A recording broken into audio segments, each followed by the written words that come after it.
So we're talking about idioms today, and idioms are the nuts and bolts of English writing.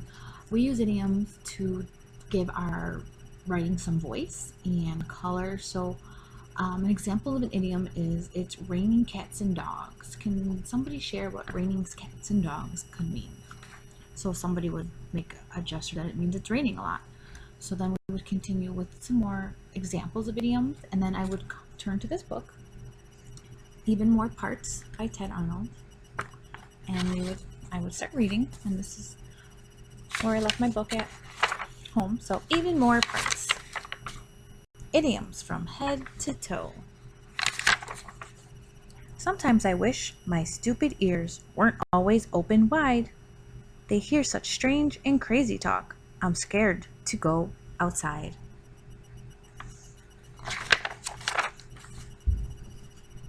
I jotted down a list of all the scary things I've heard. Believe me, all these things are real. I wrote them word for word.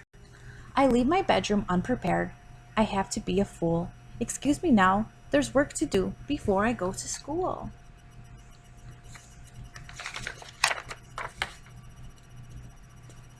I lost my head. There's little ones here too. It makes my head spin. I laugh my head off. My head is in the clouds. So we understand this is I lost my head. His head is in his clouds, he's daydreaming. This all have to do with his head. So I laughed so my head fell off. We've heard that one before. Or sometimes you roll on the ground laughing. That's probably the same thing as I laugh so hard. It makes my head spin. That's confusing. I keep changing my mind. See how he took his brains out? He's changing it out. I keep an open mind. My mind is wandering.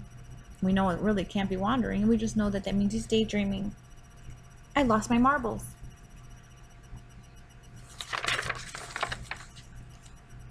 I want all eyes on me. Look at the picture. That would be literal. We know that's not what it's true. That just means look at me. So I cried my eyes out. I have eyes in the back of my head.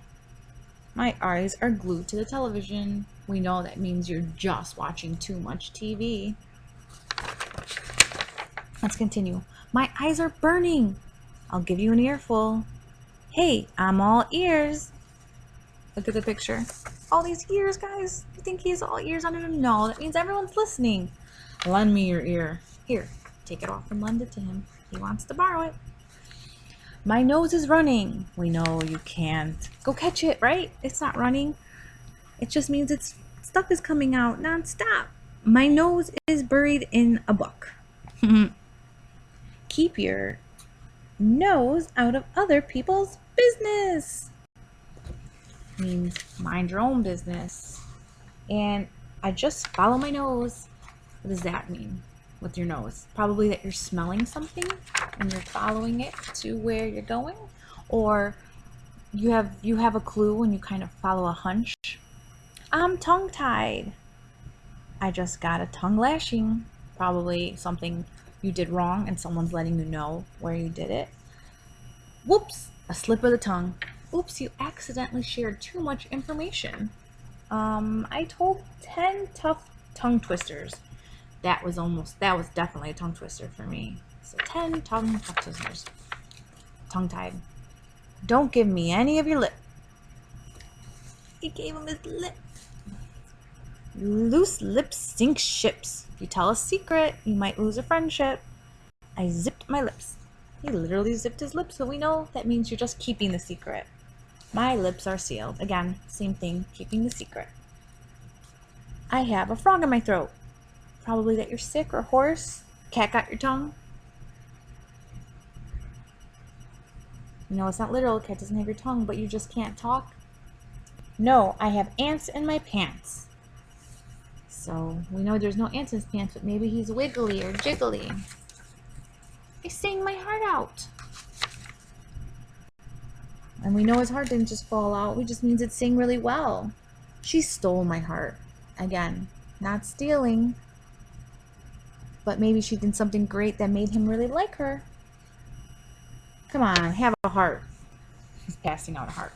That means don't be so cruel. Think about it. Have a heart. Put your emotions into it. I have a heart of steel. It means your heart is very hard. You probably don't cry at movies. Just not so emotional. My stomach is growling. Look at the big chompers in his stomach. Think it's really growling? And lastly, please lend me a hand. You think anyone's just giving him his hand to borrow? That's a bink of hands. That means help me out. Lending a hand. I gave my hand to my friend. So I hope we had a lot of fun with these books.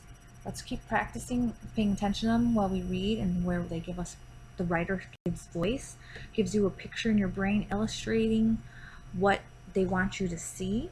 And we'll begin with our game. And we're going to, you know what I did with my game. So I just wanted to make sure I read you the book. Sorry I didn't share it with the kids. Again, I said that I had just forgetful tendencies, and here it is at school, and I'm at school today. So I just wanted to share it with you.